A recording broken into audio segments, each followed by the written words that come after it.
ଦୂଷିତ ପୁଷ୍କରିଣୀରେ ପ୍ରଶାସନର ଦୃଷ୍ଟି ପଡ଼ିବ କେବେ?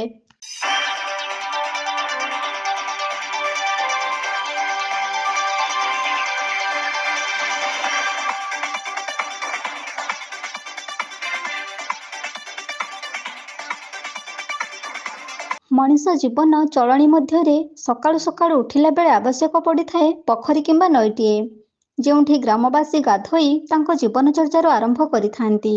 ସୁଖ ଦୁଃଖର ସଂସାର ମଧ୍ୟରେ କାମଧନ୍ଦା ହେଉ କି ବ୍ୟବସାୟ କି ଚାକିରି ହେଉ କିମ୍ବା ପିଲାମାନେ ସ୍କୁଲକୁ ଯିବା ପାଇଁ ହେଉ, ପ୍ରଥମେ ଗାଧୋଇ ସାରି ଜୀବନଯାତ୍ରା ଆରମ୍ଭ କରିଥାନ୍ତି। ଆଉ ଗାଧୋଇବା ପାଇଁ ଏକ ସ୍ୱଚ୍ଛ ଏବଂ ସୁନ୍ଦର ପରିବେଶର ପୋଖରୀଟିଏ ଆବଶ୍ୟକ ପଡ଼ିଥାଏ ପ୍ରତ୍ୟେକ ଗ୍ରାମରେ। ସରକାରଙ୍କ ଜରିଆରେ ଅନେକ ଗ୍ରାମରେ ଆଦର୍ଶ ପୁଷ୍କରିଣୀ ସୃଷ୍ଟି କରି ଗ୍ରାମବାସୀଙ୍କୁ ସୁବିଧା ଯୋଗାଇ ଦେଉଛନ୍ତି। କିନ୍ତୁ ଏମିତି ବି ଗାଁ ରହିଯାଇଛି ଯେଉଁ ଗ୍ରାମରେ କି ଗାଧୋଇବା ପାଇଁ ଘୋର ଅସୁବିଧାର ସମ୍ମୁଖୀନ ହେଉଛନ୍ତି ଗ୍ରାମବାସୀ। କେଉଁଠି ପୋଖରୀ ନାହିଁ ତ କେଉଁଠି ପୋଖରୀ ଥାଇ ପାଣି ନାହିଁ। କିନ୍ତୁ ଏମିତି ଏକ ଦୃଶ୍ୟ ଦେଖିବାକୁ ମିଳିଛି, ଗ୍ରାମରେ ପୋଖରୀ ଥାଇ ମଧ୍ୟ ପୋଖରୀର ଅବସ୍ଥା ଏମିତି ହୋଇଯାଇଛି ଯେ ଗ୍ରାମବାସୀ ସେହି ପୋଖରୀରେ ଗାଧୋଇବା ପାଇଁ ଇଚ୍ଛା ପ୍ରକାଶ କରୁନାହାନ୍ତି।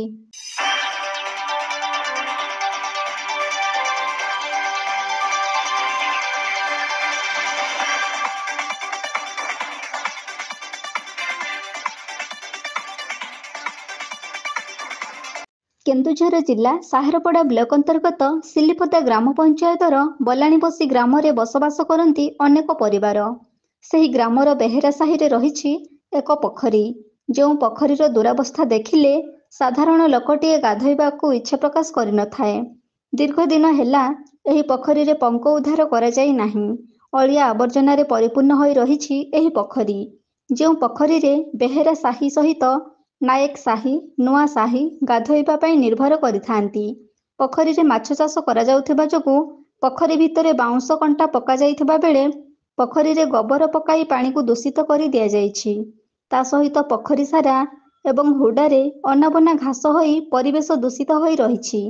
ପୋଖରୀ ହୁଡ଼ାରେ ଅନାବନା ଘାସ ଏବଂ କଣ୍ଟାବୁଦା ମାଡ଼ିଯାଇ ଅସୁରକ୍ଷିତ ପରିବେଶ ମଧ୍ୟରେ ରହିଛି।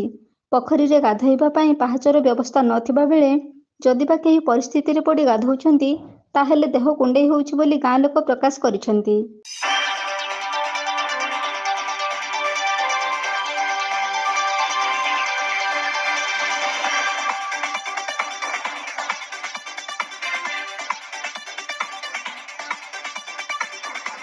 ଗ୍ରାମବାସୀ ଉପାୟ ନ ପାଇ ଦୀର୍ଘ 2 କିଲୋମିଟର ଦୂରରେ ଥିବା ଏକ ନାଳ ଉପରେ ଗାଧୋଇବା ପାଇଁ ଭରସା କରୁଛନ୍ତି। ତାହା ପୁଣି ନାଳକୁ ରାସ୍ତା ନଥିବା ଯୋଗୁଁ ବିଲ ଖମାରରେ ଚାଲି ଚାଲି ଗାଧୋଇବାକୁ ଯାଉଛନ୍ତି।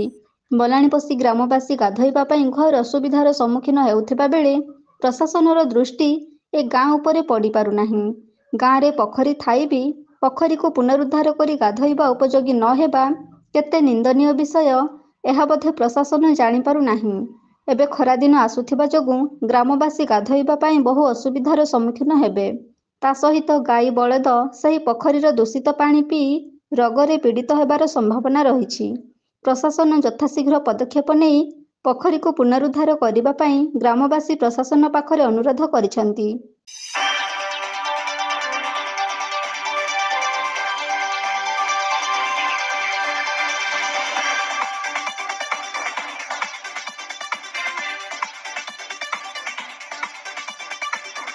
କେନ୍ଦୁଝର ସାହାରପଡ଼ାରୁ ସଦାନନ୍ଦ ବେହେରାଙ୍କ ରିପୋର୍ଟ, এবি ନ୍ୟୁଜ୍।